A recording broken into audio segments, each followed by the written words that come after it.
todos. Hoy vamos a hablar acerca de cardiopatía isquémica, uno de los temas más importantes de la cardiología y asimismo extenso, así que la vamos a dividir en dos charlitas. En una primera instancia vamos a hablar especialmente de lo que es cardiopatía isquémica en general, centrando en la parte de tratamiento en la cardiopatía isquémica estable o crónica, y en una segunda ocasión nos vamos a juntar para hablar acerca del síndrome coronario agudo. Para empezar, tendremos que definir qué es enfermedad cardiovascular. Tener en cuenta que las enfermedades cardiovasculares en general comprenden la principal causa de muerte en todo el mundo. Argentina, según los datos de 2020, también. En algunas ocasiones solo después de accidentes de tránsito, pero en el mundo la enfermedad cardiovascular es la principal causa de muerte por enfermedades crónicas no transmisibles. Esta enfermedad cardiovascular comprende la insuficiencia cardíaca, el stroke o ACV, una arteriopatía periférica como la aterosclerosis y la cardiopatía isquémica.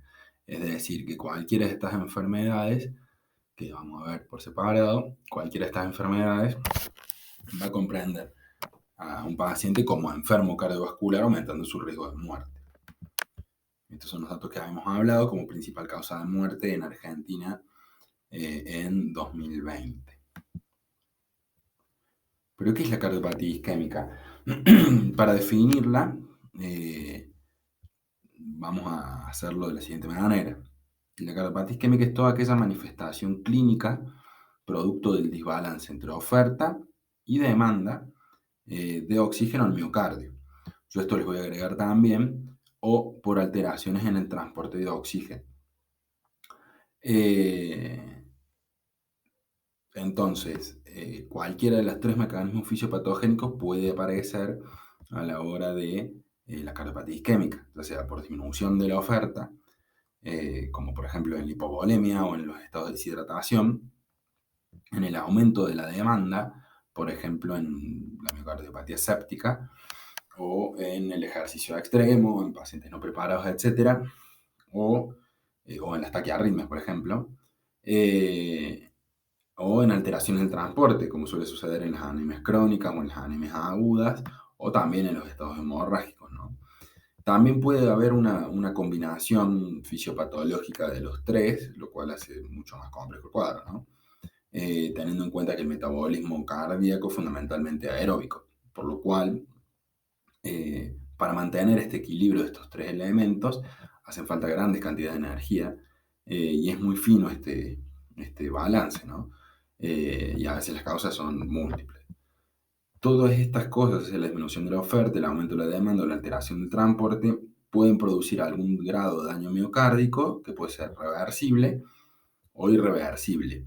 De los estados reversibles, hay dos grandes estados reversibles, dependiendo siempre del estado de isquemia a la que se van expuestos los cardiomiocitos. Pero esta isquemia reversible, este daño miocárdico reversible, se transforma o se traduce, mejor dicho, como falta de funcionamiento de ese miocardio. Hay dos grandes síndromes o estados del miocardiocito, uno es el miocardio atontado y otro es el miocardio hibernado. El miocardio atontado es un síndrome de disfunción ventricular que suele ocurrir después de una isquemia aguda, o bien después de que una arteria se abre, una zona se encontraba no perfundida y de repente la arteria se abre, esa zona vuelve a recibir flujo y se atonta, ¿no?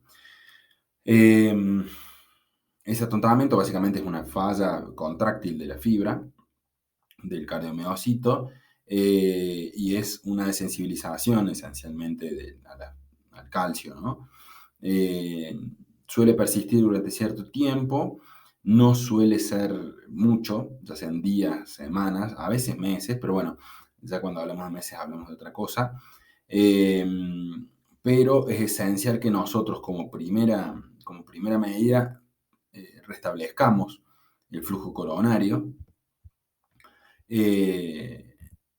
para ver si podemos revertir esta situación. Es muy importante que estos pacientes los sigamos días, semanas, meses, porque puede tener esa demora del miocardio en desatontarse, por decirlo de alguna manera. Si el miocardio atontado se da de manera repetitiva o existe una isquemia subaguda o incluso una isquemia crónica prolongada, el miocardio no suele morirse, no suele necrosarse, sino que existe un estado que se llama miocardio hibernado, en la cual esta disfunción contráctil es persistente, es mantenida y de vuelta está asociada con una reducción del flujo crónicamente, pero ese miocardio está viable, ¿no? O sea que si yo lo reperfundo podría volver a ser contráctil. Por lo cual también es muy importante que lo reperfundamos, ¿no? Pero básicamente es un miocardio con una disfunción contráctil que todavía se contrae, pero de manera eh, leve, digamos, o no muy útil, y que es como un síndrome en el cual se adecuó a el nuevo flujo que tiene, que es poquito, entonces se adecua desde el punto de vista funcional. Miocardio atontado y miocardio hibernado, y es fundamental entenderlo para entender también el porqué de la disfunción miocárdica post isquemia, ¿no? Este daño que es reversible, es importante revertir, entonces revierten con el restablecimiento del flujo coronario, pero existen otros en los cuales no revierten con el restablecimiento del flujo coronario, que son estos tres, ¿no? La necrosis, apoptosis y autofagia, que es cuando la lesión persiste en el tiempo, se desencadena lo que se llama una cascada isquémica, y terminamos con disfunción severa y con disfunción establecida y no reversible del miocardio. Esto es lo que se llama cascada isquémica, no es otra cosa más que la secuencia de los eventos que pasan, digamos, cuando hay un desequilibrio entre el suministro, la demanda, el transporte, y representan todo el proceso fisiopatogénico de esta enfermedad. Fíjense que aparecen anomalías metabólicas y hemodinámicas, perdón, en un primer momento, hasta que aparecen las expresiones clínicas generales, o sea que hay una parte silente de esta enfermedad que también es muy importante reconocer. No siempre esta cronología, ¿no? Pero sí a medida que no se resuelve el problema a lo largo del tiempo, es claro que conduce al infarto crónico del miocardio, a la insuficiencia cardíaca y a la discapacidad, ¿no? El desencadenante es la disfunción endotelial, eh, produciendo una hipoperfusión del miocardio, sistémica primero, pero sobre todo del miocardio, que conduce a una disfunción diastólica. Es un corazón que está básicamente en sístole. Es lo que se llamaba antes corazón de piedra, porque no se pueden desacoplar las miofibrillas de actina miosina y se quedan como en la posición tensa, ¿no? Se quedan como contraídas. Y hay una disfunción en la diástole inicialmente. Recuerden también que en la diástole es cuando se perfunde el miocardio, porque se llenan las coronarias, por lo cual también existe una disfunción en la perfusión coronaria. Posteriormente es una disfunción sistólica con una caída del volumen minuto, y es acá cuando empiezan a aparecer manifestaciones clínicas, ya sean anormalidades en el electro, el angor pectoris o angina de pecho, el infarto agudo cuando hablamos de síndrome coronario agudo, o cuando no pasa de manera aguda, lo que es cardiopatía isquémica crónica o estable, con el posterior detrimento, digamos, de la función miocárdica. Esto cuando se da arritmias crónicas, a insuficiencia cardíaca, a postración, o sea que suele ser digamos, el camino. No siempre sigue esta cronología, pero fíjense todo el periodo silente que tenemos hasta que lo detectamos en un electro. Cuando hablamos de disminución de la oferta como mecanismo fisiopatogénico, lo cual es el más frecuente, tenemos que tener en cuenta que en situaciones normales el aporte de oxígeno al miocardio está en relación directa con el flujo coronario. O sea, lo que es capaz de dar, lo que el corazón es capaz de darse a sí mismo. Habitualmente hay un mecanismo de autorregulación endotelial, de la mano de lo que es óxido nítrico, que produce vasodilatación de las coronarias, pudiendo aumentar más o menos 6 veces el flujo, ¿no? Pero todo esto independientemente del volumen minuto, es decir, que hay una capacidad adaptativa coronaria. A esta capacidad adaptativa coronaria se llama reserva coronaria. Y cuando a la reserva coronaria la superamos, aparecen los síntomas de cardiopatía isquémica. Y en especial el más importante es el ANGOR, ¿no? Es decir, que ante la caída del volumen minuto de la perfusión general y de la perfusión general, el miocardio va a intentar mantener el flujo a una zona a toda costa, ¿no? Y lo hace a expensas de vasodilatar una coronaria, a pesar de que todo el cuerpo tenga vasoconstricción, ¿no? A nivel periférico, digamos. Le van a dilatar las coronarias para tratar de mantener el flujo, ¿no? Por eso, cuando hablamos de disminución de la oferta, se suele dar en situaciones patológicas. Es decir, que si el endotelio no funciona, pierde su capacidad de respuesta vasodilatadora con respecto al requerimiento del metabolismo celular, ¿no? Pero pierde esta capacidad adaptativa y encima, si hay obstrucciones a nivel del flujo, a nivel coronario, ya sea por ateromatosis o por trombosis, o sea, que se forme la placa de colesterol o porque esa placa de colesterol se rompe y se tape con un coágulo, pueden desencadenar todo lo que era la cascada isquémica que vimos antes, ¿no?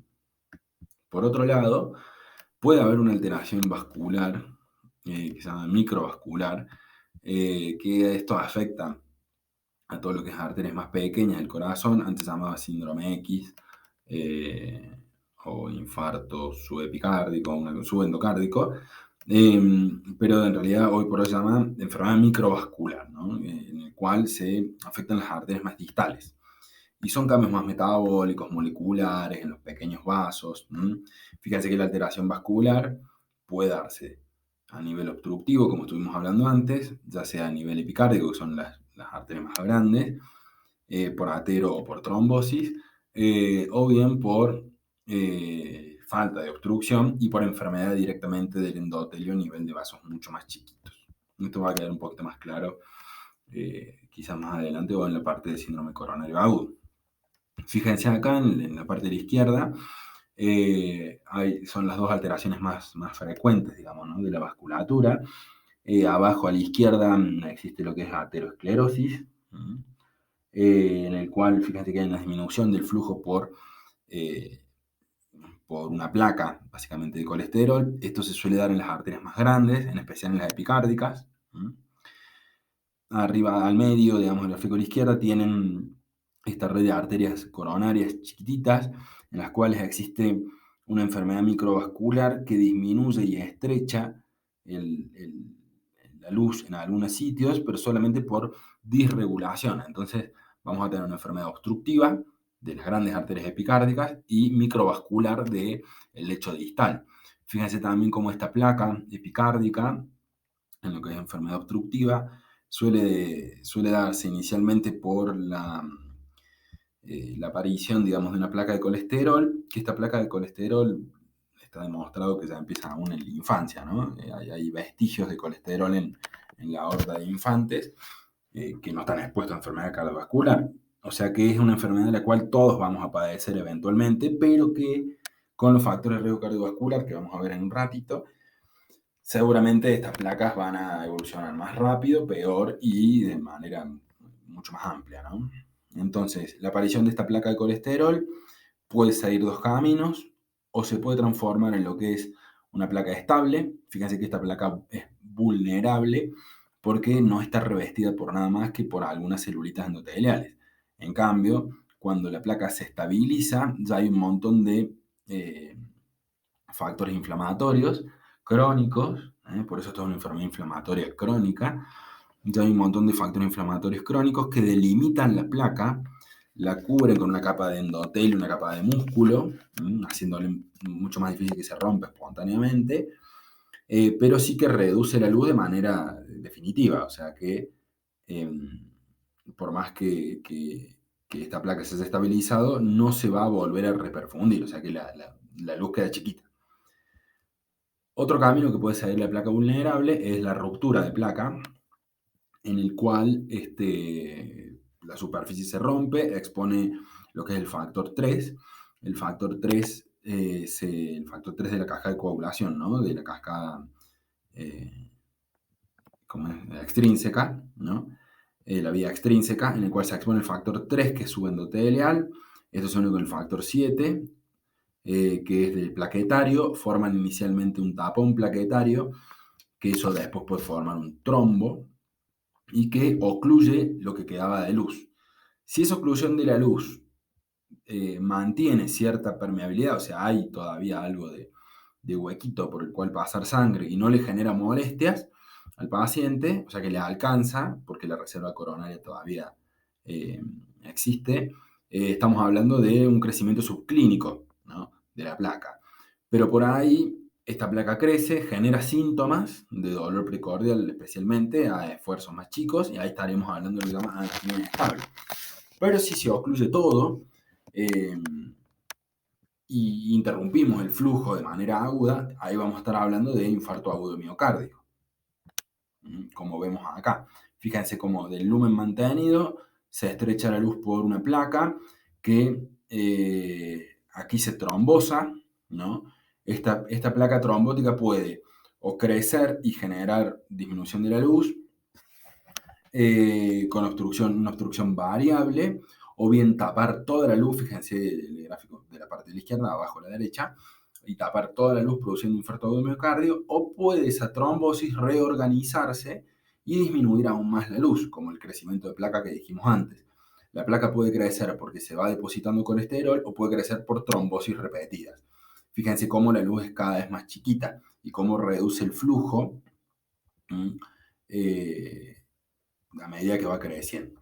Cada vez que la placa de colesterol se rompe y expone el subendotelio y la generación de este trombo inicialmente, o este trombo plaquetario, agregación plaquetaria, cada vez que crece esto se llama accidente de placa. Y ese accidente de placa puede ser definitivo, o sea que puede tapar toda la luz, como dijimos antes, o puede tapar parcialmente la luz, generando trombosis a repetición y disminuciones progresivas del flujo coronarico.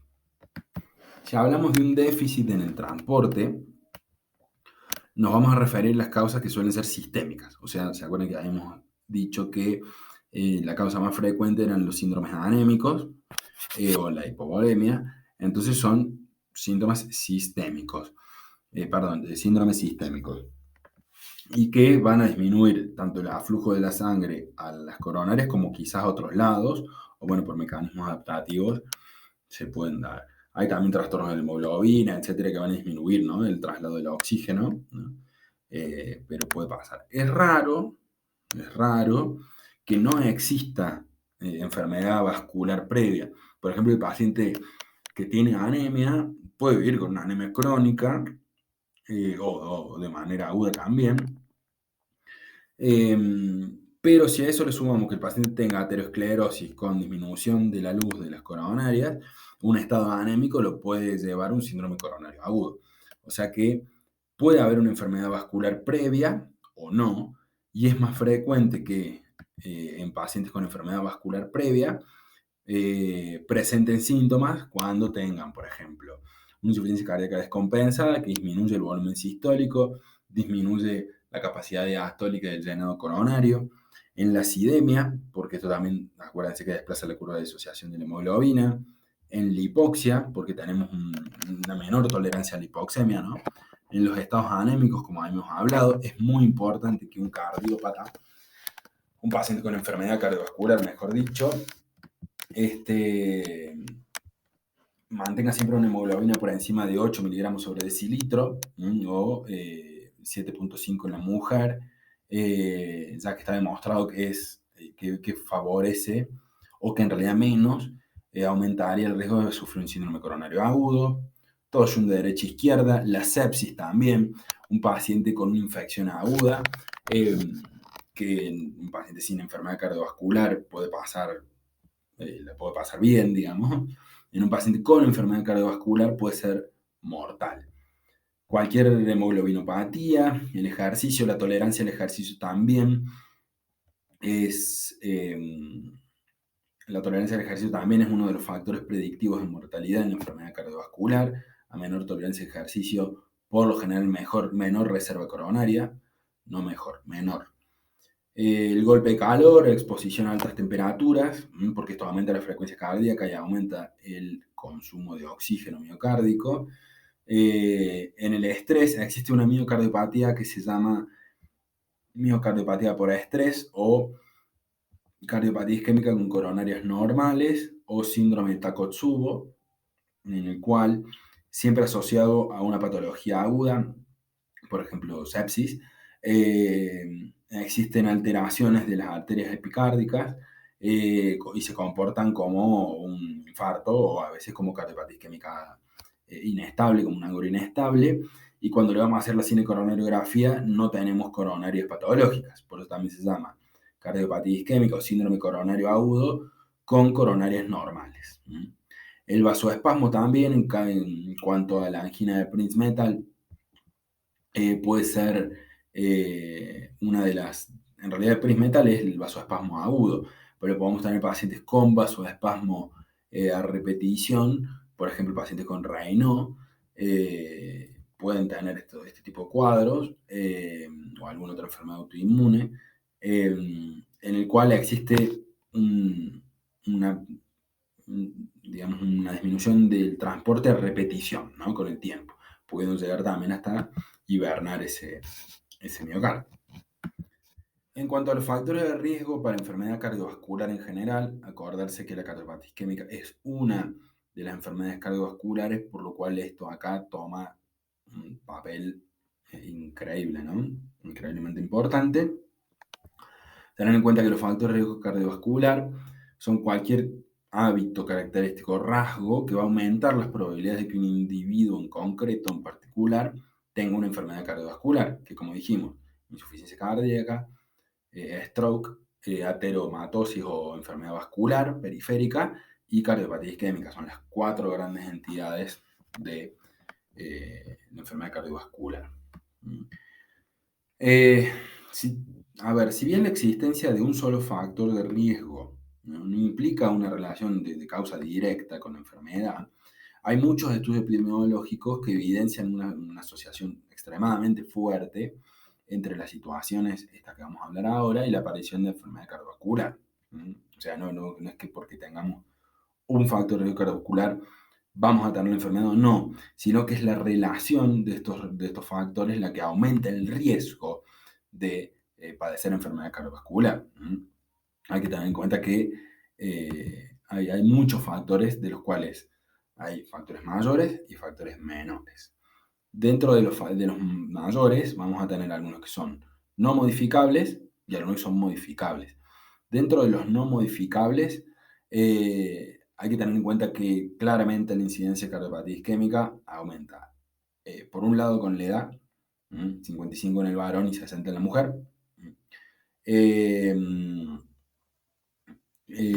con independencia del sexo, ¿no? Pero sí es más frecuente en el sexo masculino que en el femenino. El femenino posmenopausia se equipara quizás al masculino en general. Entonces, dentro de los factores de riesgo no modificables, vamos a tener el sexo, que sexo masculino y con cardiopatía isquémica, un familiar de primer grado, con antecedentes de cardiopatía isquémica antes de los 55 años, es factor de riesgo aumentado para enfermedad cardiovascular. O sea que si mi padre, mi padre, hermano, han sufrido antes de los 55 años, por ejemplo, un infarto, aumenta mucho mi riesgo de enfermedad cardiovascular. Entonces esto es algo que vamos a tener que ir a preguntar a la hora de la anamnesis, si sus padres viven o si sus hermanos viven, de qué fallecieron y si fallecieron de alguna causa cardiovascular, si fue antes de los 55 años o no. Como dijimos, criterio no modificable en cuanto al sexo menor, el sexo femenino, pero especialmente posmenopausia, porque acuérdense que esta relación protectora hormonal habría un aumento estrogénico, ¿no? Y con un aumento de LDL y deterioro de la función endotelial después de la menopausia en la mujer. No es muy establecido esto así como científicamente, pero podría tener algún efecto la terapia sustitutiva, ¿no? Pero bueno, está discutido porque también aumenta el riesgo de cáncer, entonces mejor no, digamos. Dentro de los factores de riesgo modificables, eh, los factores de riesgo mayores, por ejemplo, la hipertensión, el tabaquismo y la dislipemia, es fundamental su pesquisa, ¿no? La hipertensión está relacionada con insuficiencia cardíaca, stroke, insuficiencia renal, fibrilación auricular, entre otras cosas, ¿no? Por lo general, el hipertenso suele también tener otros factores de riesgo cardiovasculares y interactuar el uno con el otro. Es más, la hipertensión sistólica aislada, recuerden que es efecto de la aterosclerosis y a su vez también la puede causar. El tabaquismo, hay un favorecimiento del proceso aterosclerótico, hay muchos mecanismos, sobre todo por la lesión endotelial directa, eh, por la adherencia plaquetaria, hay una cuestión, digamos, de desbalance eh, entre el fibrinógeno, factor 7, etcétera. Así que tiene toda una cuestión inflamatoria por detrás, por lo cual el cese tabáquico es fundamental, ¿no? En cuanto a la dislipemia, sobre todo la elevación de LDL y la lipoproteína A está relacionado con la cardiopatía isquémica. La baja concentración de HDL también, pero bueno, eso la verdad que está muy discutido hoy en día. El carácter protectivo que tenía la disminución de HDL, perdón, el aumento de HDL. Hoy por hoy se sabe que lo más importante en todo esto, en el desarrollo de cardiopatía isquémica, es la LDL por encima de 120, por lo cual una LDL por encima de 120 predice en pacientes jóvenes la aparición de enfermedad coronaria en edades posteriores, ¿no? Pero predice la aparición de enfermedad coronaria. Hay muchos trabajos en los cuales hay muchos tratamientos para reducir, existen muchos tratamientos para reducir las LDL como prevención primaria, o sea, antes de que el paciente desarrolle enfermedad cardiovascular, sobre todo con estatinas, que está muy demostrado que es beneficioso, ¿no? En cuanto como prevención secundaria, o sea, el paciente que ya ha sufrido un infarto y que queremos evitar que vuelva a sufrir otro, que debemos manejar estos factores de riesgo. Bueno, en el objetivo tendría que ser menos de 100 de LDL y el manejo y mantener triglicéridos normales, porque al parecer la hipertrigli duplica el riesgo de sufrir un nuevo infarto. Por lo cual, el mantener en prevención primaria menos de 120 de LDL y triglicéridos normales es el objetivo. Mejor si tenemos un HDL por encima de 45, pero lo principal son las LDL. Y en la prevención secundaria, o sea, en el postinfarto, el post-evento coronario, es fundamental mantener LDL por debajo de 100 y ser estrictos en esto, LDL por debajo de 100 y triglicéridos también normales. En esto sí, el HDL por encima de 45 o de 55 en el varón sería un factor protectivo. Dentro de los criterios modificables menores, la diabetes, porque recuerden que la diabetes se asocia a un aumento 2 a 3 veces en la probabilidad de aparición de enfermedad coronaria y lo que es intolerancia a la glucosa de 1,5 veces, o sea, 1,5. Más importante las mujeres, así que nada, tener en cuenta que la población en general diabética está mucho más expuesta a cardiopatía isquémica, que suele ser mucho más extensa, tiene mayor incidencia de síndromes coronarios agudos, tiene mucho más episodios de isquemia miocárdica silente. Recuerden que estos pacientes diabéticos pueden tener neuropatía cardíaca también, por lo cual puede tener lo que se llamaba infarto sin dolor o con expresiones atípicas de la angina de pecho. A su vez también tienen más complicaciones, porque bueno, un desastre ser diabético y tener un infarto. Primero porque está más predispuesto a tenerlo y después porque está más predispuesto a complicaciones del infarto. En especial, mientras menos control diabético tengamos, ¿no? Hay muchos mecanismos por los cuales la diabetes puede producir esto, pero como factor de riesgo modificable menor, la diabetes es uno de los más importantes. La obesidad, el sedentarismo, el estrés y la gota también van a ser algunas cuestiones a las cuales tenemos que apuntar, tanto como prevención primaria como con prevención secundaria. Habiendo dicho lo anterior, debemos tener en cuenta que más que la clasificación que estuvimos viendo antes, que nos sirve como para entender los factores de riesgo, lo que hoy por hoy se usa es la estimación del riesgo global, ¿no? Que si bien tiene en cuenta algunos factores antes dichos, es como que los reduce a los más importantes. Este es uno de ellos, es uno de los más usados, y lo que nos permite es el riesgo, nos permite ver, perdón, en el score, es el riesgo absoluto de morir dentro de 10 años de una enfermedad cardiovascular. Esto está ajustado a pacientes con hipercolesterolemia o sin hipercolesterolemia. Fíjense que se basa son cuadraditos del verde al rojo. Mientras más rojo, más riesgo tenés de morir de una enfermedad cardiovascular. Esto está graduado, tiene todo un sistema ahí de colores, en los cuales tiene en cuenta si es mujer o es varón, si es no fumador o fumador, la presión arterial sistólica, y esto se ajusta si tenemos o no tenemos dosaje de colesterol. Fíjense cómo aumenta el colesterol en especial en pacientes varones y fumadores. Bien, entonces, en resumen, y con la edad también.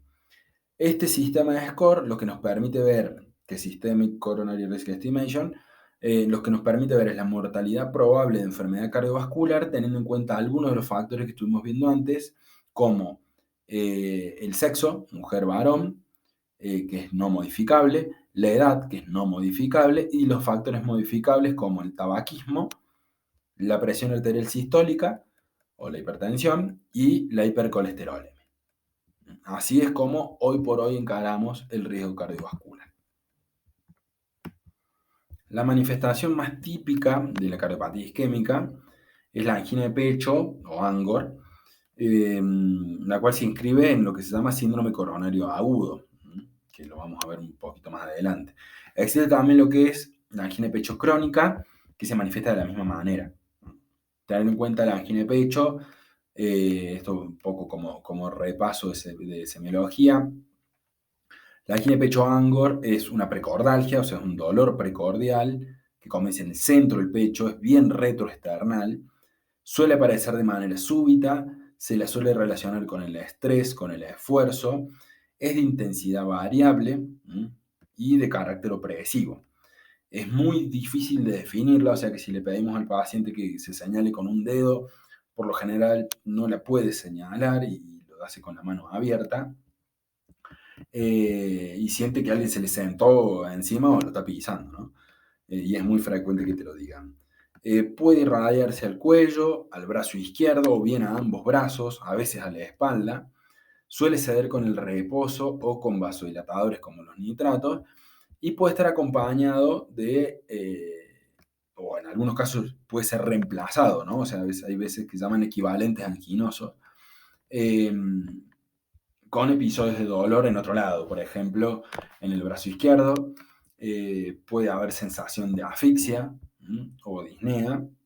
Esto se llama blocknea porque es como una disnea en la cual te sentís bloqueado.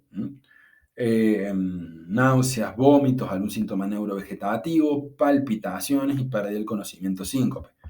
Cualquiera de estos síntomas en conjunto, de manera aislada, en especial si tenemos un paciente con antecedentes, nos tiene que hacer sospechar en un síndrome coronario agudo.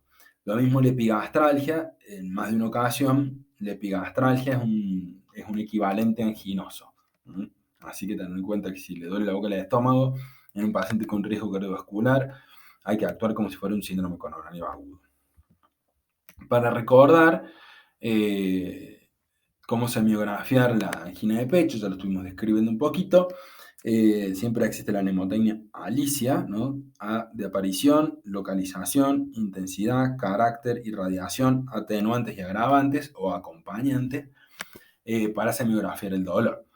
De aquí que podemos tener tres tipos de dolor retroesternal. Con el Alicia sirve para cualquier dolor, ¿no? Pero para el dolor retroesternal está buenísimo porque nos permite distinguir o nos ayuda a distinguir en lo que es angina de dolor precordial no anginoso.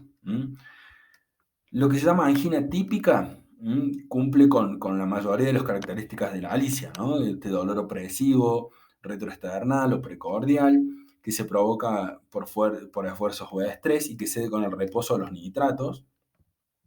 O puede haber angina atípica, en el cual hay dos características de estas alicias solamente, pero suele ser en un paciente predispuesto a, por ejemplo, con los que tenemos en la nemotecnia esta idiot, ¿no?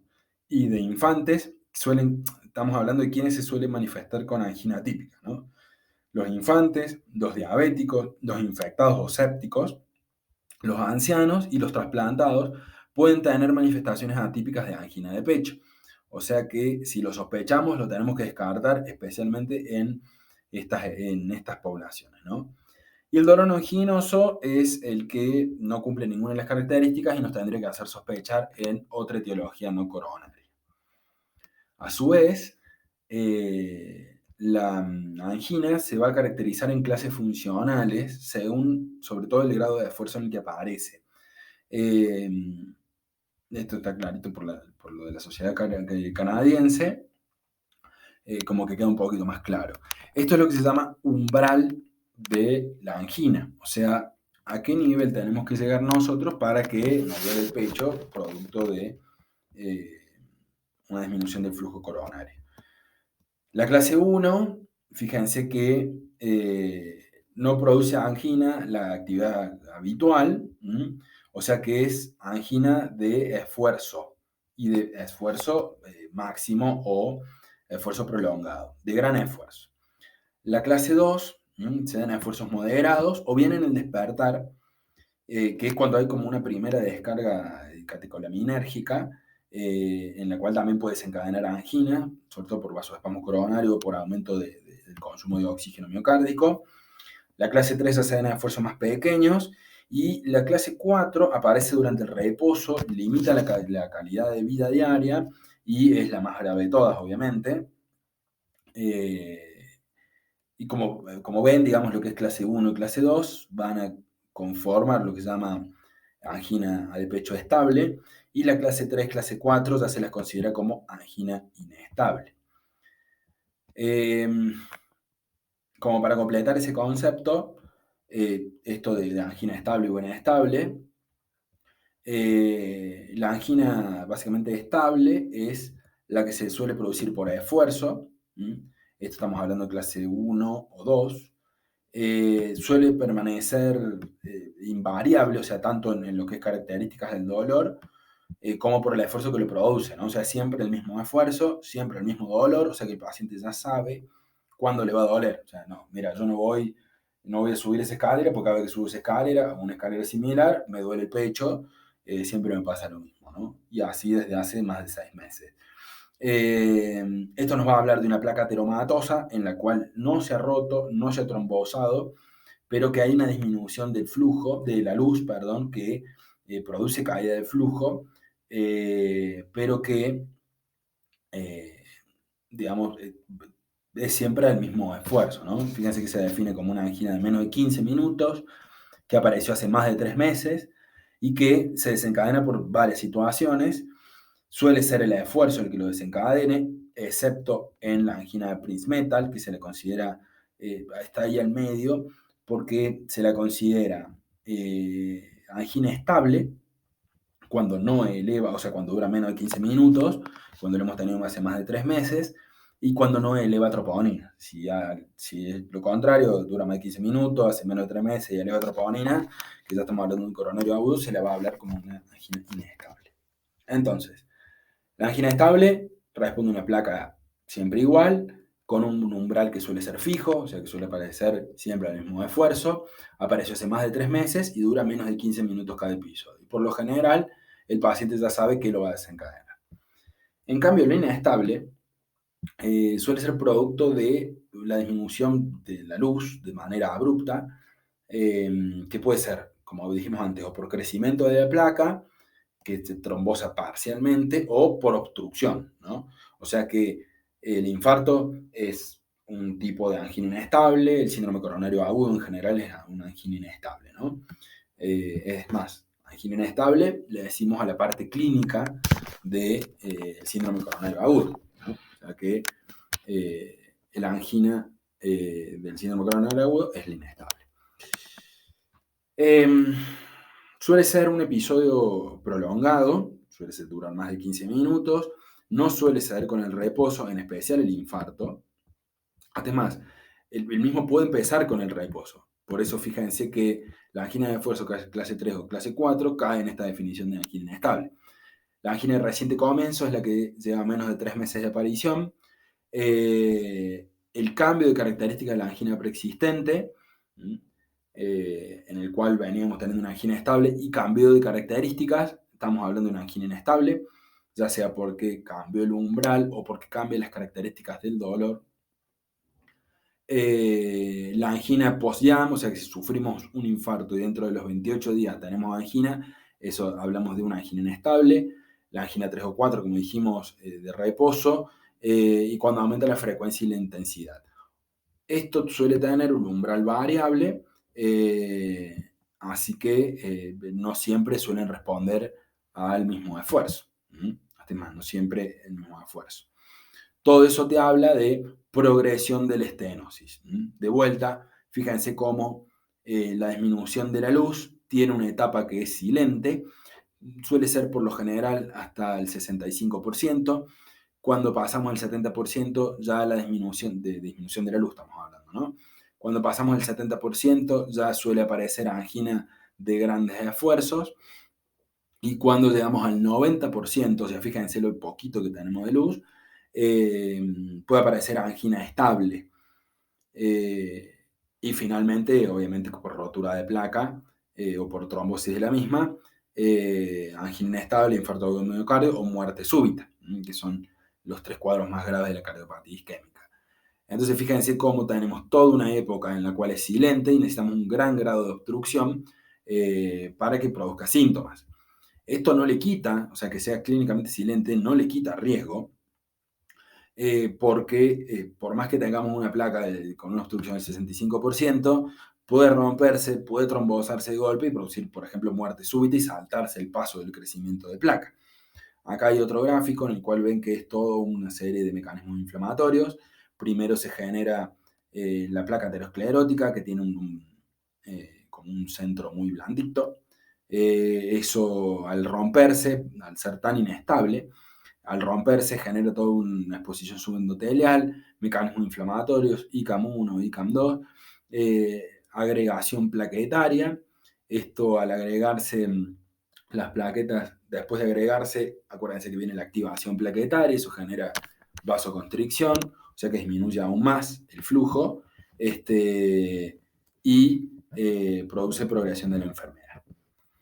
En cuanto a la clasificación de la angina inestable, es fundamental para entender si es debido al accidente de placa o a causas extracardíacas. Esta es la clasificación de Branwell, que no solamente las clasifica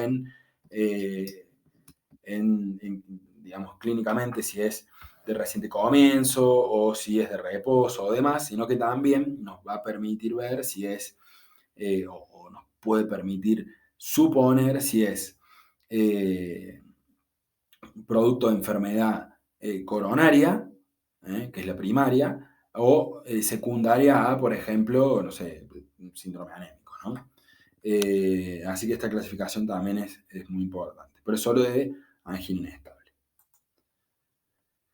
Esto lo vamos a ver un poquito más en síndrome coronario agudo, pero ahora a modo de repaso. Estos son, digamos, los diagnósticos diferenciales más importantes de la angina de pecho y que estamos obligados a descartar.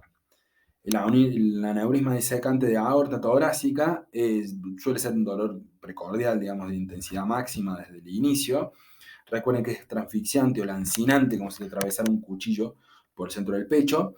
Y si no se autolimita, no se limita rápidamente o no se trata rápidamente de manera quirúrgica, porque se está disecando, está rompiendo, puede conducir a la muerte súbita, sobre todo cuando es torácico y es con disección retrógrada, o sea que apunta hacia donde están las coronarias, ¿no? Eso lo vamos a ver un poquito más en valvulopatías. Suelen tener un antecedente ya de aneurisma, pero no siempre lo tenemos y lo detectamos ahí. Para el diagnóstico solamente basta con palpar los pulsos.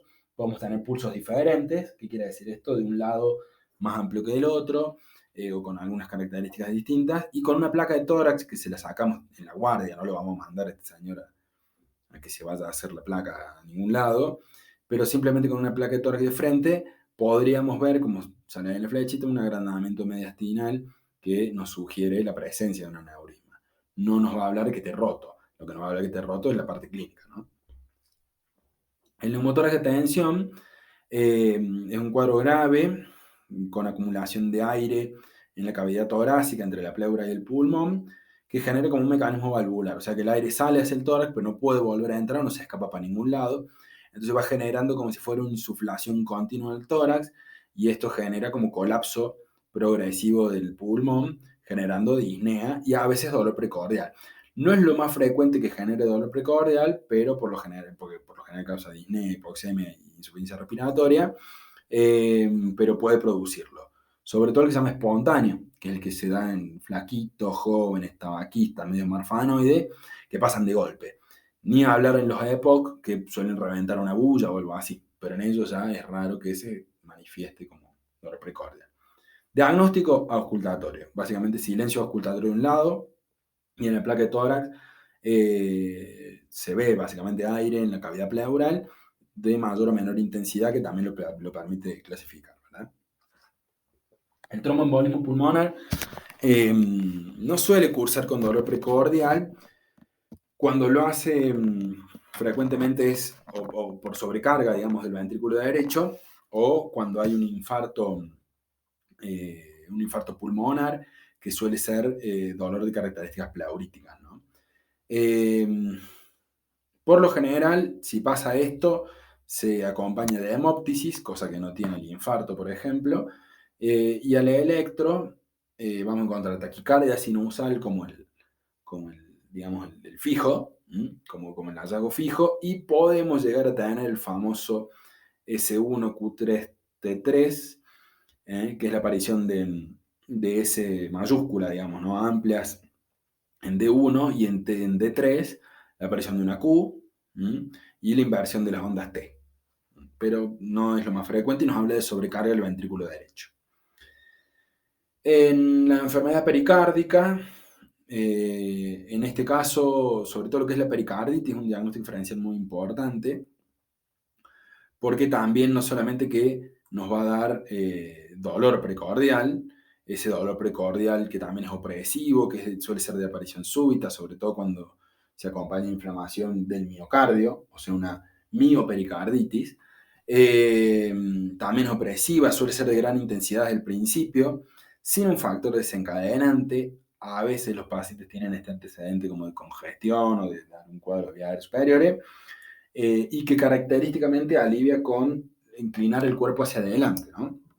Al inclinar el cuerpo hacia adelante separamos las dos hojas del pericardio, y esto hace que friccionen menos entre ellas y duela menos. En estos casos podemos encontrar en el electro también un supradesnivel del ST, pero que suele tener esta onda como cóncava hacia arriba, y que a veces se da como en silla de montar o parece una cubeta digitálica. Eso es como característicamente, como para hacer la diferenciación característica con la angina de pecho. El taponamiento cardíaco es la acumulación de líquido pericárdico. Recuerden que la pericarditis no siempre es con derrame pericárdico, ¿no? El taponamiento sí, que no hace falta tener un derrame extenso, solamente suficiente como para comprimir el ventrículo derecho y evitar su diástole. Por eso, dentro de los criterios diagnósticos, más allá del ecocardiograma, que vamos a ver un derrame, compromiso de la pared libre del ventrículo derecho, vamos a ver también lo que se llama la tríada de Beck, que es la ingurgitación yugular. Esto es porque la aurícula derecha tiene mucha presión porque el ventrículo derecho está colapsado, no se puede vaciar la aurícula derecha y congestión hacia atrás, es como una insuficiencia cardíaca derecha aguda. Ruidos cardíacos hipofonéticos, esto es porque están muy separados por la cantidad de líquido que tenemos entre el corazón y el estetoscopio. Y hipotensión arterial, que esto es porque no se llena el ventrículo derecho, eso hace que se llene menos el ventrículo izquierdo y cae severamente el volumen sistólico. Y por último, como diagnóstico diferencial, la perforación esofágica, que es espontánea o patológica, la espontánea o síndrome de Bogarve. No es la más frecuente, es un diagnóstico diferencial y suele producirse o por ingestión de cuerpos extraños o con fines autolíticos, por ejemplo, cuando se toma soda cáustica y demás. Básicamente el dolor también es retroesternal, esofágico. El espasmo esofágico también sería un diagnóstico diferencial, pero tenemos que tener en cuenta que estamos hablando de cuadros graves que tenemos que ir a descartar. Más que espasmo, perforación.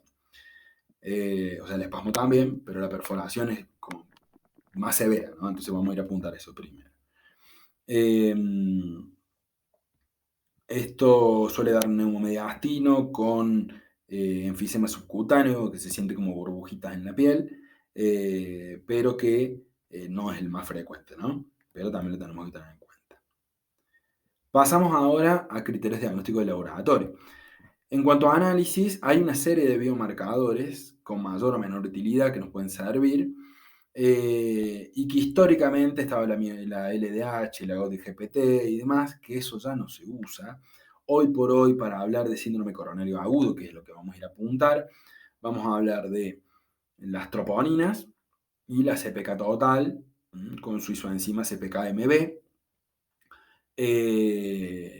y que va a servir en cualquier lado. Por lo general hoy, troponinas hay en todos los laboratorios, en medio del campo, pero tenemos en todos lados. Y si no, lo que sí tenemos es CPK y CPK-MB, que también tienen criterios, digamos, de su uso, y cada uno tiene su dinámica particular. La mioglobina también resultaría muy útil, pero tiene una vida media muy corta, entonces tendríamos que tener un dosaje dentro del minuto a los 9 minutos del inicio del dolor, lo cual no es efectivo. La LDH es una enzima extremadamente ubicua y que nos habla de rotura celular y que no siempre va a elevarse en el infarto.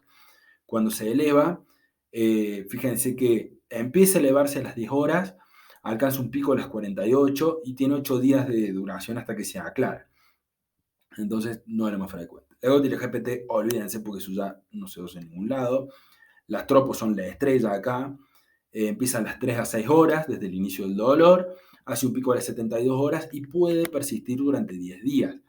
Esto nos ayuda a entender que cuando un paciente se reinfarta, muy precozmente, por ejemplo el día 3, se infartó, le abrimos la arteria, se tapó la arteria y se reinfartó dentro de los 28 días, ponele que pasó al día 5, y el paciente no tiene mucho dolor, pero sí va a tener una elevación, no tanto de troponinas, sí de CPK total y CPK-MB, que fíjense que se empieza a elevar también de 4 a 6 horas, hace un pico a las 12 y se aclara a las 36-48 horas. Fíjense que cada una tiene su dinámica particular, cada uno tiene su justificación. Tener en cuenta que la troponina es una proteína de función estructural sarcomérica, ¿no? Y que es reguladora de la contractilidad. Hay varias troponinas, no importa mucho cuál se use, sí lo que es importante es saber si lo que estamos midiendo es de manera cuantitativa o cualitativa. Siempre es mejor cuantitativa, es decir, que te digan cuánto tiene de tropo, no si tiene o no tiene tropo. Acuérdense que las cualitativas son siempre las tiritas reactivas, ¿no? Esas tiritas que te dicen si tenés o no tenés, que tiene una cruz, dos cruces, tres cruces. Acá no es muy útil. En algunos laboratorios del interior o de algún lugar en particular pueden llegar a tener estas tiras, pero es raro. Hay troponinas convencionales y troponinas ultrasensibles. Las ultrasensibles son mucho más específicas, se elevan más rápido y hay que tener muy en cuenta los valores límite que te recomienda el laboratorio en sí. Como les dije, hay muchos tipos de troponina. La troponina I es específica del miocardio. La T puede elevarse también cuando hay infartos, por ejemplo, de músculo esquelético. Es raro porque hay baja cantidad, pero bueno, es para tener en cuenta. Las dos, tanto la I como la T, son las que se encargan de captar el calcio. Y la tropo C, digamos, es la encargada de mover la tropomiosina para que se activen los sitios de implantación de la miosina. Bueno, no importa esto. Pero tener en cuenta que se elevan, ¿no? en la rotura transmural. Si bien hay individuos sanos que pueden tener cositas bajas, o sea, concentraciones bajas, esto se da en el caso que sean ultrasensibles, como hablamos antes. Pero sí valores elevados de troponina, siempre por lo general nos hablan de isquemia transmural. No nos dicen si es porque se tapó la coronaria, que es disminución del aporte de oxígeno por aumento de la demanda, pero sí nos dicen que hay un sufrimiento transmural, o sea que ocupa todas las capas del miocardio y que tenemos que ir a tratarlo, ¿no? Sí, el aumento precoz de esto nos va a hablar del tamaño del infarto, por lo cual a más tropo, más tamaño, peor pronóstico, ¿verdad? Bien. En cuanto a lo que es la dinámica, suelen elevarse a las 3 a 6 horas del inicio de la isquemia. Por esto es muy importante que si viene un paciente que recién empieza con el dolor, viene a la guardia, hace media hora que arrancó con el dolor precordial, no sería útil el dosarle ahí nomás las tropo. Tendríamos que esperar de 3 a 6 horas, y lo que sí nos va a definir si ese paciente, la gravedad del paciente, es el electrocardiograma.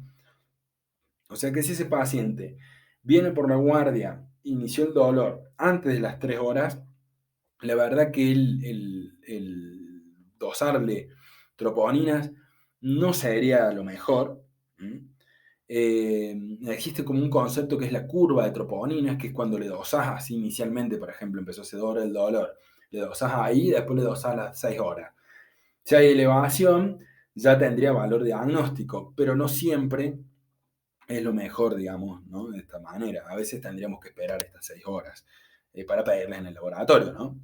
Este concepto de curva de troponinas es extremadamente discutido, porque en sí las troponinas tienen valor diagnóstico, es decir, cuando están altas en contexto de dolor precordial, es diagnóstico, ¿no?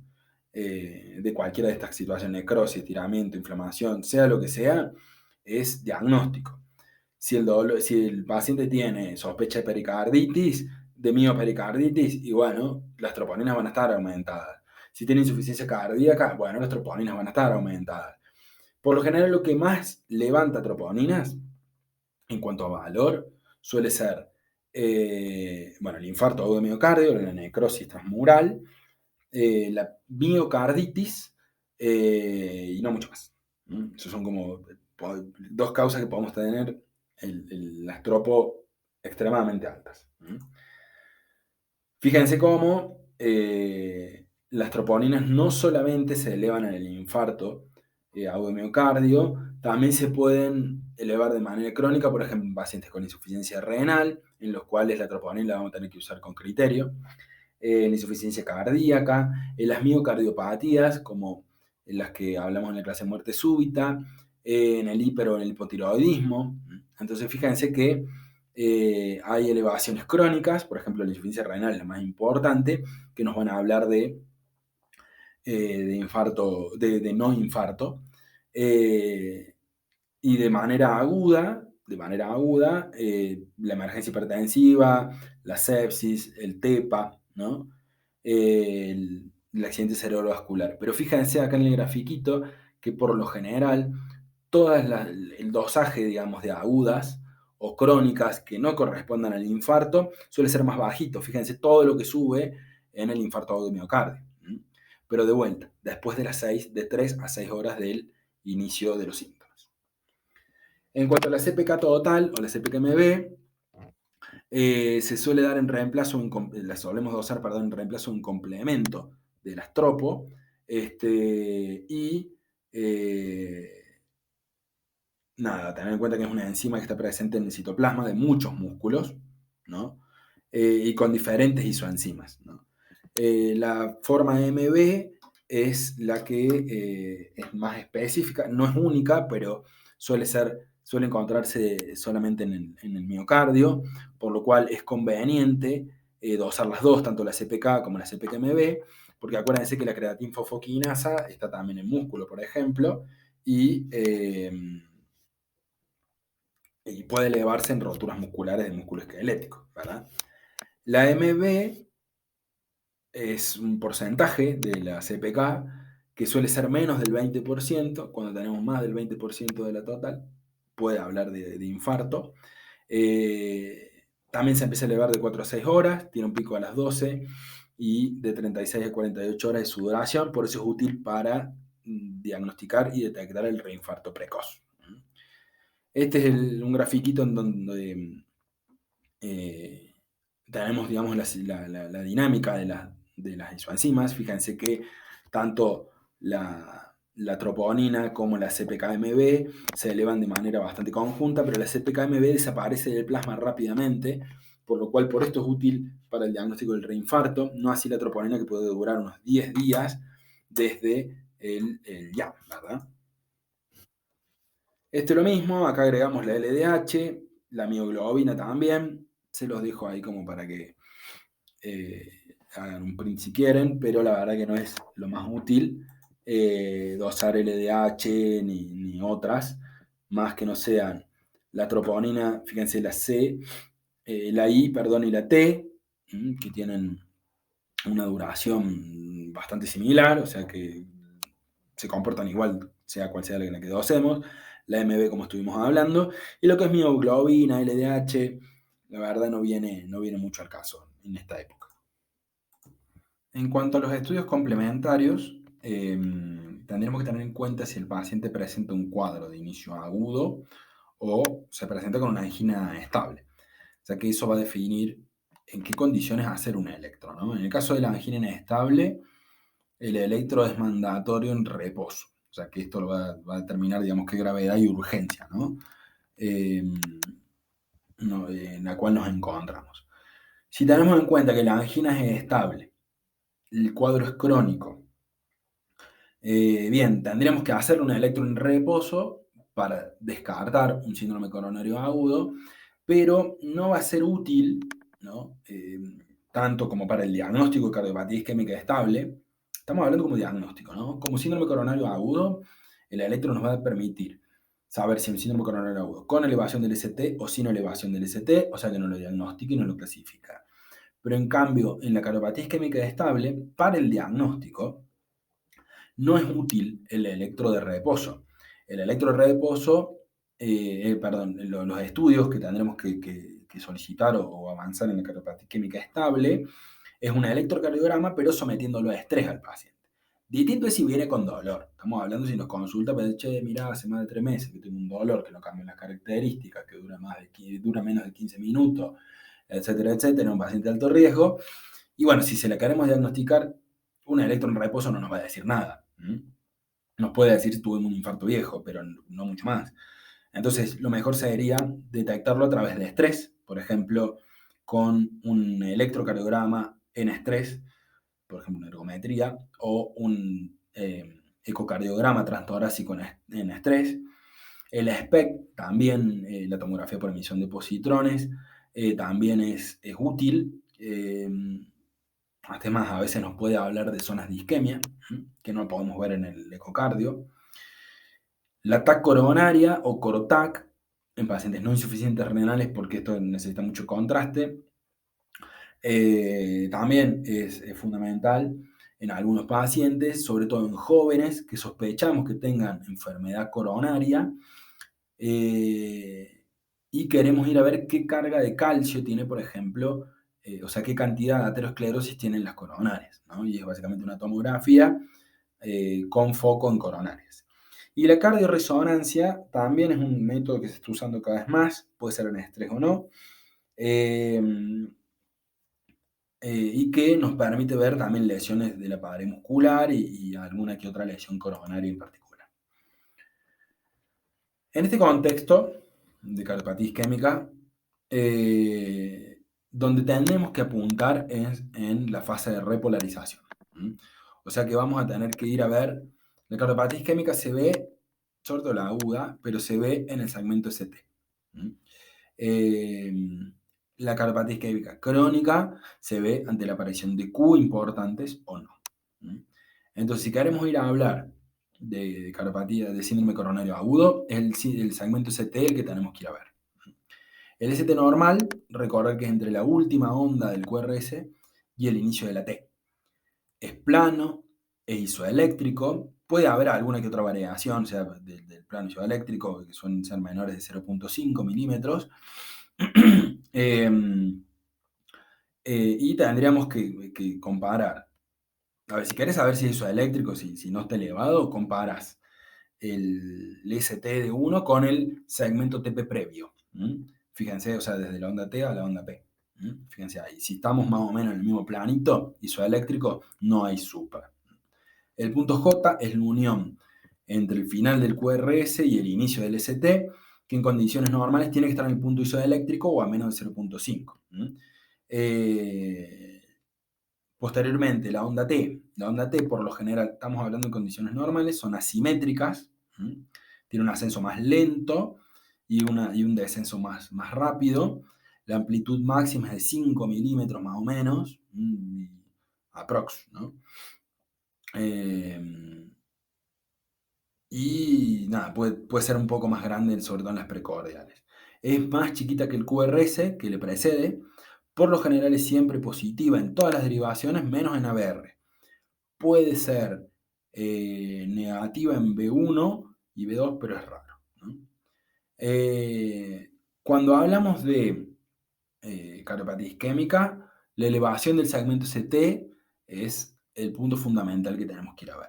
Existe por lo general un ascenso muy chiquito de 1 a 1.5 que se pueden ver en personas sanas, es lo que se llama repolarización precoz. Y también se puede ver en la hipertrofia ventricular izquierda. Estas son algunas elevaciones no patológicas del ST. También hay un descenso del ST que puede ser normal y que se da por lo general durante el esfuerzo, ¿no? Y que tiene esta pendiente ascendente. Entonces, elevación del supra-ST que puedan ser normales es en infra-ST, sobre todo en el ejercicio, pero que después se corrige, en la hipertrofia ventricular izquierda y en la repolarización precoz, síndrome de repolarización precoz, pero esto siempre por lo general es menos de 1.5. Hay tres instancias en las cuales vamos a encontrar de manera patológica alteraciones del ST. Uno es la isquemia. La isquemia se ve sobre todo en la onda T. La onda T, fíjense que pueden ser las T, es muy raro encontrar alteraciones en la onda T de manera aguda, ¿no? Pero por lo general, la que se llama T hiperaguda subendocárdica, subepicárdica, son ondas negativas, simétricas, invertidas, en ABR van a ser positivas, ¿no? Que puede convertirse en positivas, ¿no? en inspiración profunda y no suelen ser patológicas. Sí, las patológicas van a ser las ondas T positivas, hiperagudas, o sea que aparecen cuando recién aparece, es muy raro encontrar esto, ¿no? Pero que se acercan a, digamos, a la onda máxima del QRS, ¿no? Cuando hablamos de lesión, se ve lo que se llama ST subendocárdico, ¿no? Que es el infra-ST o bien en el supra-ST.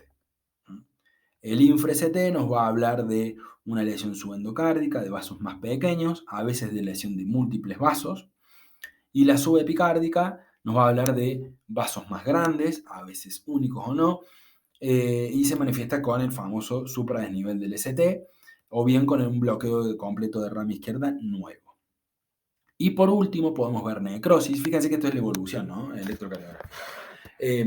Podemos ver necrosis que se da ya digamos, en el crónico, en el cual ya pasó esta parte de infarto, que se da con las Q patológicas o Q importantes. Las Q patológicas se definen como una onda Q de gran tamaño, en especial en derivaciones en las cuales no tendrían que haber Q, por ejemplo, las derivaciones izquierdas, o tendría que ser muy pequeña, pero superan el 25% de la R que le sigue, y que no corresponden a lo que se llaman Q septales. Las Q septales son ondas Q importantes que no suelen hablar de necrosis y que son las que apuntan al septum, que son las derivaciones que tienen acá en el ojito. Pero tener en cuenta que las Q patológicas o Q importantes son Q de gran tamaño que superan el 25% del R siguiente y por lo general nos hablan de un daño que ya está establecido. Estas son las arterias, lo que hablamos de subepicárdica, subendocárdica. Fíjense que las arterias epicárdicas son las más grandes y que las endocárdicas suelen ser las ramas terminales. Por eso el epicárdico contiene grandes arterias y las ramas principales.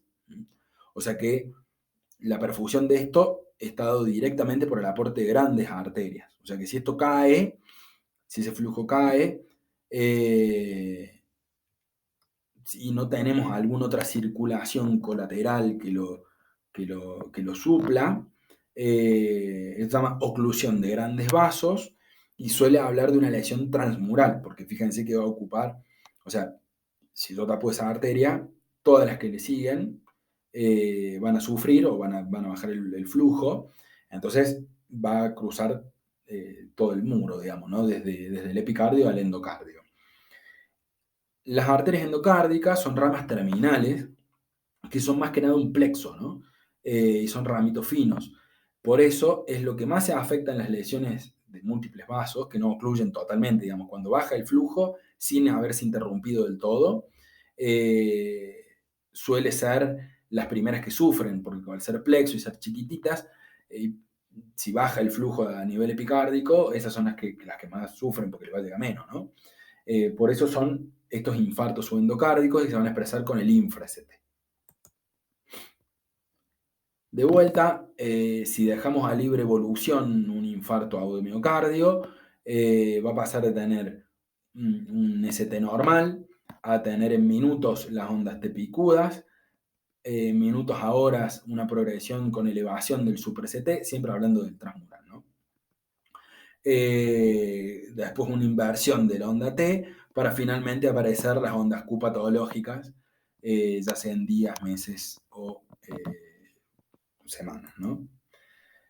Dijimos que el supradesnivel del ST o la aparición de un bloqueo completo de rama izquierda nuevo son criterios, digamos, de infarto. Existen unos criterios que son los de Garbosa, se los dejo acá, no importa esto, solamente saber que existen, en los cuales es para pacientes que ya tenían un bloqueo de rama izquierda previo y que ahora no sabemos si ese bloqueo es nuevo o viejo. Esto nos permite, digamos, diagnosticar como para decir, che, mira, no tiene un supra, pero tendría que tener un bloqueo de rama izquierda, este paciente es infarto, pero ya tiene un bloqueo de rama izquierda viejo, entonces ya no entiendo qué estoy viendo en el electro. Bien, habiendo visto el electrocardiograma, la cardiopatía isquémica entonces se va a definir en isquémica estable o en síndrome coronario agudo, con elevación del ST o sin elevación del ST. Si hablamos de sin elevación del ST, de alto o de bajo riesgo, según la presencia o no de factores de riesgo cardiovascular. Si hablamos de cardiopatía isquémica estable, recuerden, ya hablando de síndrome, ¿no? Antes hablamos de angina estable, ahora hablamos de síndrome.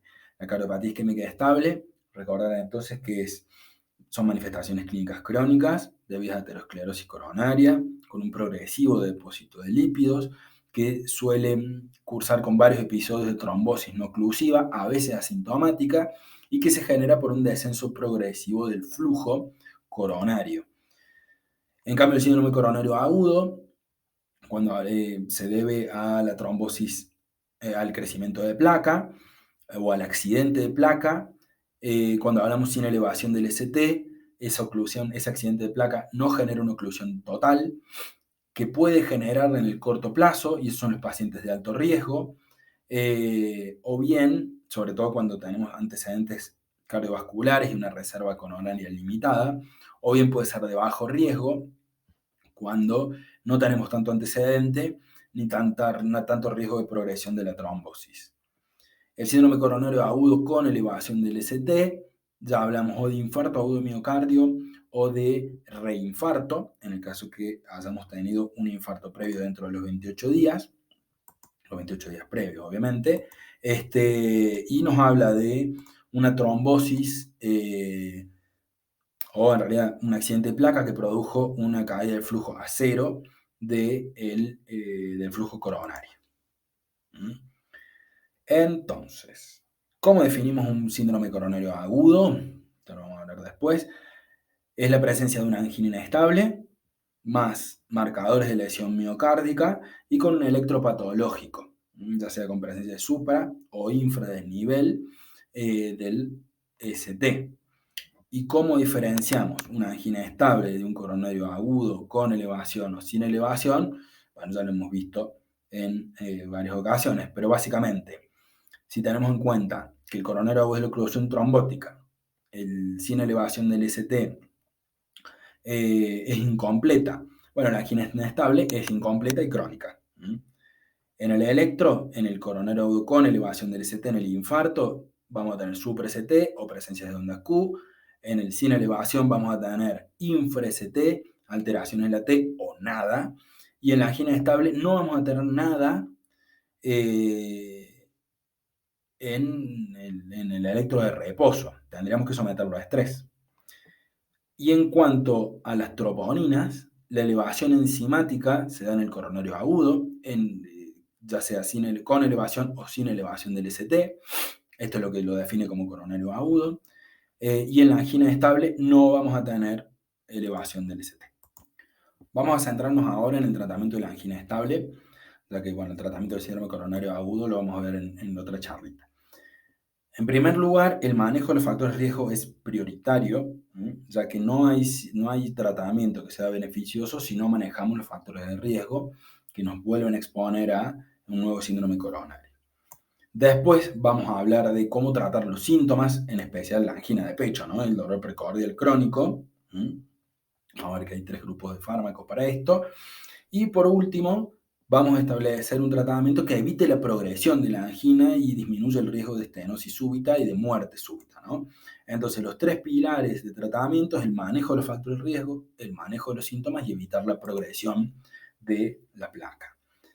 Para tratar los síntomas, hay 3 grandes grupos en los cuales tenemos los beta bloqueantes, que son recomendados como primera línea de tratamiento en la cardiopatía isquémica, excepto contraindicaciones, a saber, en el paciente asmático recurrente, con crisis recurrentes y con bradicardia, o con bloqueos AB de alto grado, pero son recomendados como primera línea de tratamiento, ¿no? O sea que reducen los episodios de angina, mejoran la tolerancia al ejercicio, porque bajan el consumo de oxígeno, ¿no? del miocardio. Al bajar la frecuencia y la contractilidad miocárdica.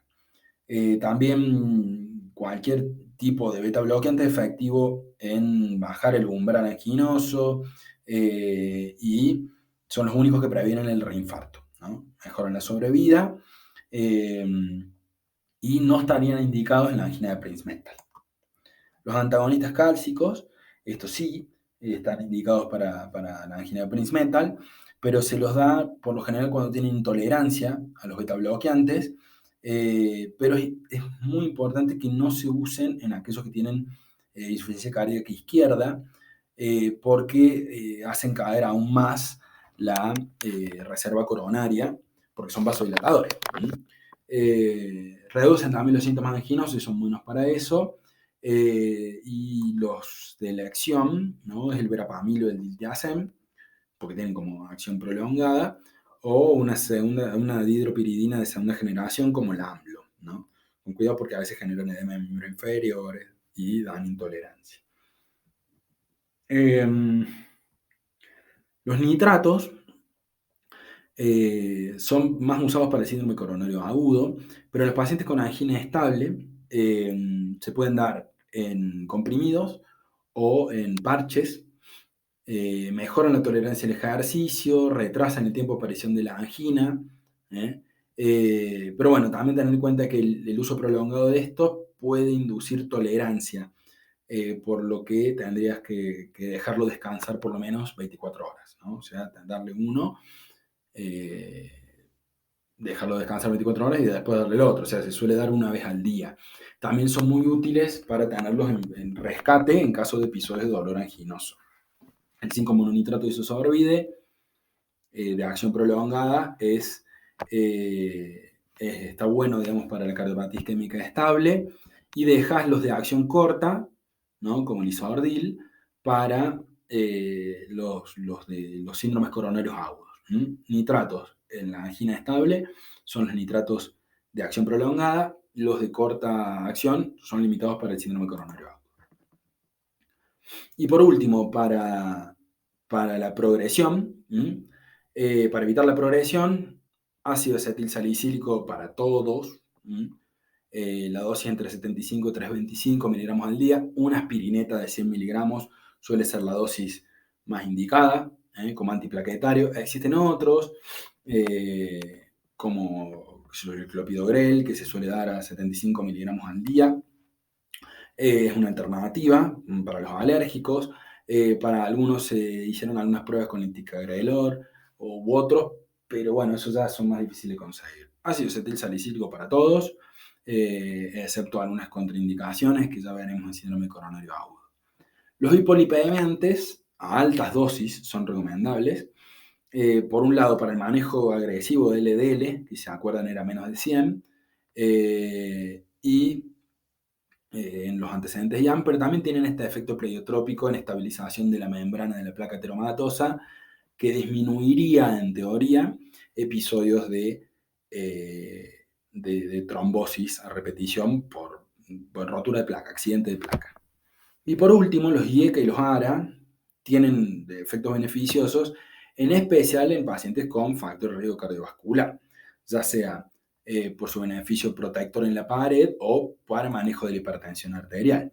Y en esto, el enfoque de los factores de riesgo es prioritario, porque evitan precipitantes. Recuerden que, por ejemplo, el consumo de tabaco o el aumento de peso o la hiperglucemia o el estrés o la hipertensión aguda, todos esos pueden ser desencadenantes de cardiopatía isquémica, pero también predisponen a la enfermedad coronaria. Por eso el manejo de esto es fundamental, en especial lo que es el manejo de la hipertensión arterial, el ejercicio físico, sobre todo el aeróbico, evitarlo a temperaturas muy bajas o muy altas, o bien después de comer, porque pueden desencadenar episodios anginosos, así como los anaeróbicos o extenuantes, el descenso de peso programado, el manejo glucémico en el paciente diabético, reducir los episodios de estrés y el manejo de la hipertensión, sobre todo la tensión arterial sistólica, disminuyen los eventos y mejoran el uso, digamos, el tratamiento en general de la cardiopatía isquémica. Si a pesar de un tratamiento óptimo hay episodios agudos sucesivos de angina, o bien hablamos de una angina que venía siendo estable y se inestabiliza, tendríamos que considerar la cirugía, la revascularización miocárdica. Hay dos opciones de revascularización. La primera es la percutánea, la angioplastia, o sea, el cateterismo, que eso se infla un balón en una arteria y se puede colocar o no un stent ahí. Obviamente de manera programada. En síndrome coronario agudo, el cateterismo cardíaco tiene sus indicaciones, las vamos a explorar un poquito más adelante, pero estos casos hablamos de manera programada. En el caso de la cirugía de revascularización miocárdica o bypass aortocoronario, obviamente un procedimiento extremadamente complejo, con otros riesgos, y tiene sus indicaciones precisas. No hay estudios que hasta ahora te digan que uno es superior al otro en cuanto a sobrevida, pero sí hay un beneficio entre lo que es la cirugía de revascularización y el tratamiento médico, cuando está indicado, ¿no? Eh, y sobre todo cuando hay compromiso de muchos vasos, y si esos vasos incluyen la DA. Pero bueno, si vos tenés todos los vasos comprometidos, estás muy sintomático y el tratamiento médico no te está ayudando, sería indicativo de revascularización. Repasando las indicaciones de cirugía de revascularización miocárdica o de revascularización con cateterismo son: 1. Pacientes con tratamiento máximo sin el alivio de los síntomas, intolerancia al tratamiento médico o pacientes con riesgo anatómico, es decir, los que tengan enfermedad de más de 2 vasos sanguíneos, o sea, que la coronaria derecha y la descendente anterior, por ejemplo, y que tengan insuficiencia cardíaca, o bien que tengan una enfermedad de un vaso principal, por ejemplo la coronaria izquierda, y tengan también insuficiencia cardíaca asociada. Miento, perdón. Son enfermedades de más de 2 vasos sin insuficiencia cardíaca o de un vaso principal con insuficiencia cardíaca. Todos los otros, obviamente, tratamiento médico. Sí, acá está en el cuadrito. Perdón por el furcio. Acá un poquito más de lo que hablamos recién. Fíjense que también la diabetes es un indicativo, porque la diabetes por lo general al tener enfermedad de múltiples vasos, y ya es difícil, digamos, que podamos revascularizarlo por medio de un catéter, ¿no? Esto es en cuanto a la relación del grado y la extensión de la enfermedad coronaria y el riesgo de muerte. Fíjense que el riesgo de muerte al año, cuando tenemos enfermedad de un vaso, es de 1.4 cada 1000. En cambio, cuando tenés enfermedad de 3 vasos, y por lo general si incluye la DA, la mortalidad es muchísimo más alta. En estos pacientes con mortalidad muchísimo más alta, por más que no tengan criterios de muerte súbita o que veamos que tienen una enfermedad que va a ser, que la podemos tratar con tratamiento médico y demás, estos pacientes tendrían que considerarse para cirugía de revascularización, sobre todo si tienen diabetes. Fíjense que básicamente la cirugía de revascularización es un puente que se hace con un vaso sanguíneo, ya sea venoso, sacado de la safena, que es una arteria sacrificable, o arterial, sacado de una mamaria interna, y se hace básicamente un puente entre la aorta y el sitio que esté permeable distal a la obstrucción. O sea que yo tengo una obstrucción, qué sé yo, del tronco de la coronaria derecha, o sea, cuando recién sale, tendremos que hacer un puente desde la aorta hacia cuando termina la obstrucción. O sea que es un puentecito, un bypass, ya sea arterial o venoso. Este es el famoso bypass aortocoronario. Obviamente que esto tiene muchísimos riesgos. No se olviden que el paciente, para trabajar en esto, tendremos que tener el paciente en parada cardíaca, ya que esto implica una bomba de circulación extracorpórea, o sea, un corazón artificial, que ahí lo tienen. Fíjense, hay un técnico especializado en esto, que le decimos nosotros el bombista, que maneja todo este superaparataje que tienen en la fotito del medio, es el que está sentado, ¿no? Y todo el cablerío que sale, que va esa tina de sangre que va y viene, eso es la bomba de circulación extracorpórea, lo cual genera muchísimo trastorno hemodinámico y muscular después. Así que tengan en cuenta que la cirugía de revascularización miocárdica implica muchísimos riesgos y tendríamos que agotar, excepto en los que tienen enfermedad de múltiples vasos, tenemos que tratar de agotar el tratamiento médico en sí. Siempre hablando de cirugía, de cardiopatía estable. Y aquí el prócer argentino que desarrolló esta técnica quirúrgica, ¿no? Así que bueno, se hizo medio extenso, pero es un tema sumamente importante. Nos vamos a volver a encontrar para la charlita de síndrome coronario agudo. Espero que les sirva.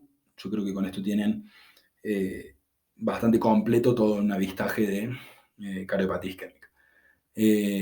Siempre, obviamente, a su disposición, así que para cualquier duda nos estamos comunicando.